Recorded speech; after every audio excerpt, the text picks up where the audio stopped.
उत्तर प्रदेश की योगी सरकार ने खिलाड़ियों को बड़ी सौगात दी है और अब ये तय हुआ है कि जो भी इंटरनेशनल गेम्स में पदक विजेता होंगे, पैरालंपिक्स में पदक विजेता होंगे, उनको जो राजपत्रित अधिकारी उनकी नौकरी दी जाएगी, यानी गस्टेड अफसर बनाया जाएगा। इस पर बात करने के लिए हमारे साथ यूपी के खेल मंत्री गिरीश यादव जी। गिरीश जी, एक बड़ा फैसला लिया आपकी सरकार। निश्चित रूप से माननीय मुख्यमंत्री जी के प्रेरणा से खेल विभाग में एक बड़ा फैसला हुआ है।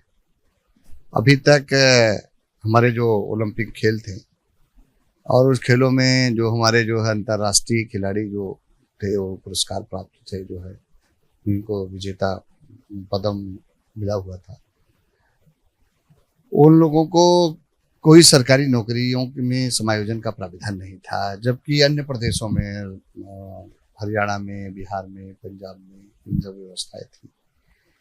लेकिन माननीय मुख्यमंत्री जी ने इसको बहुत एक तरह से कहा जाए कि बहुत इनिशिएटिव लिया और उसके कारण से ये कल कैबिनेट में इसकी मंजूरी मिली है और खिलाड़ियों में एक उत्साह बढ़ा है और खेल को उत्कृष्टता प्रदान करने के लिए और खिलाड़ियों में उत्साह वर्धन के लिए एक तरह से कहा जाए कि ये बहुत बड़ी उपलब्धि है।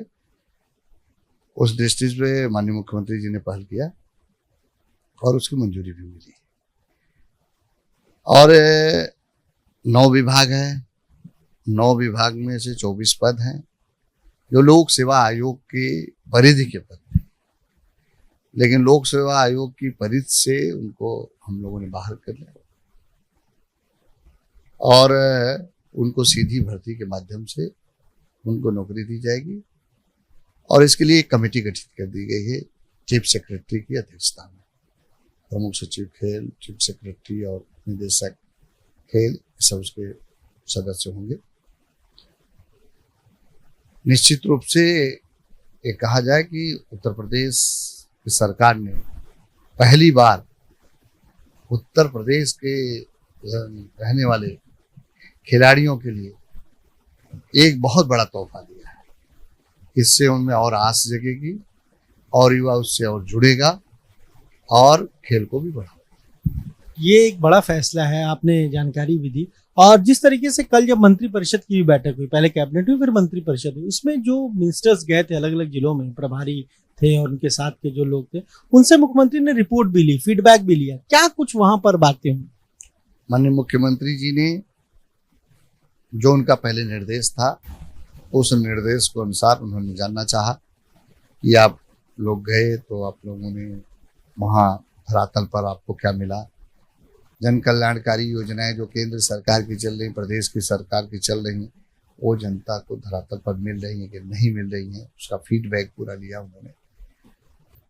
और जहाँ कुछ समस्याएं आई तो उसके निदान के किस तरह से उसकी व्यवस्था किया, किस तरह से उनके आदेश दिया और जनता से मिले, जो फरियादी आए थे उनसे मिले और उसके साथ साथ संगठन के लोगों से भी, जनप्रतिनिधियों से भी, कुल मिलाकर उनकी क्या राय आई और बेहतर क्या किया जा सकता, उन सब राय के बारे में माननीय मुख्यमंत्री ने जानना चाहा, लोगों ने बताया। में अफसरों के कामकाज पर भी कुछ बात हुई कि काम ठीक नहीं है या उन पर कार्रवाई हो?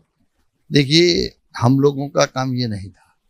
हम लोगों का काम ये था कि जन कल्याणकारी योजना जनता तक पहुंच रही है कि नहीं पहुंच रही, धरातल तक नहीं पहुंच रही। अगर नहीं पहुंचे उसके कारण क्या है, उसको कैसे ठीक किया जाए, इसके लिए मुख्यमंत्री जी ने मंत्री समूह का गठन किया। आज हाईकोर्ट ने एक टिप्पणी की है आजम खान को लेकर, कहा कि जब वो पद पर थे बहुत दुरुपयोग किया पद का। तो किया ही है, ये तो स्वाभाविक बात है। उन्होंने इतना ज़्यादा दुरुपयोग किया है कि आप कल्पना नहीं कर सकते कि रामपुर में किस तरह से यूनिवर्सिटी की ज़मीन किसानों से ज़बरदस्ती ले लिया और वो कर लिया और वहाँ यूनिवर्सिटी बना दिया, उसके स्वयं जो है वो हो गए। एक तरह से कहा जाए कि बीजेपी कहती जैसे को तैसा हो, दुरुपयोग किया है, दुरुपयोग किया है। जबकि एक जनप्रतिनिधि को सत्ता का दुरुपयोग नहीं करना चाहिए। जनप्रतिनिधि जनता के लिए रहता है। अखिलेश यादव आज आजमगढ़ गए, कह रहे हैं कि बीजेपी अपने जो उनके खिलाफ लोग होते हैं उन पर मुकदमे जानबूझकर दर्ज कराती है और जल्द आजम खान छूटेंगे तो मिलेंगे। अखिलेश यादव के पास अब कहने के लिए कुछ बचा ही नहीं है, क्योंकि वो चुनाव के पहले, मुझे तो बड़ी हंसी आती है कि चुनाव के पहले चुनाव हुआ नहीं। लोकतंत्र में चुनाव महत्वपूर्ण होता है, आप सब जानते हैं। चुनाव हुआ नहीं, मतगणना हुई नहीं, विजय यात्रा पहले निकाल दिया।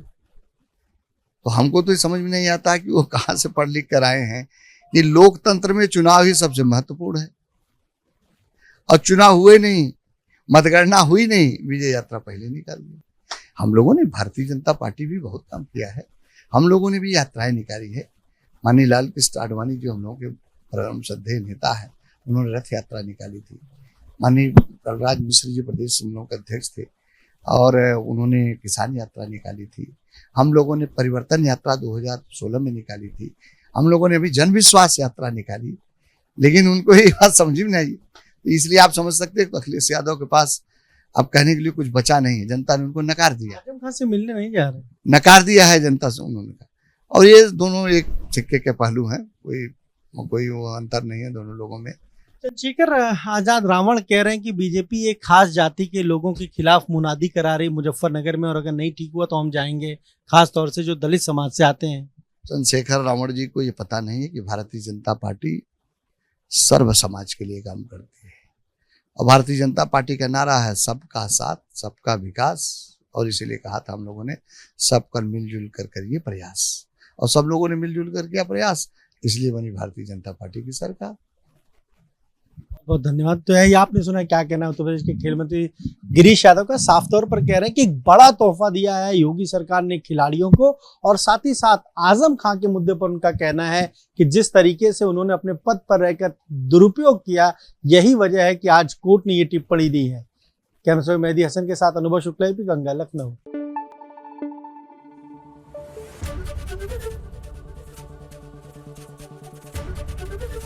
एबीपी गंगा, खबर आपकी, जुबान आपकी।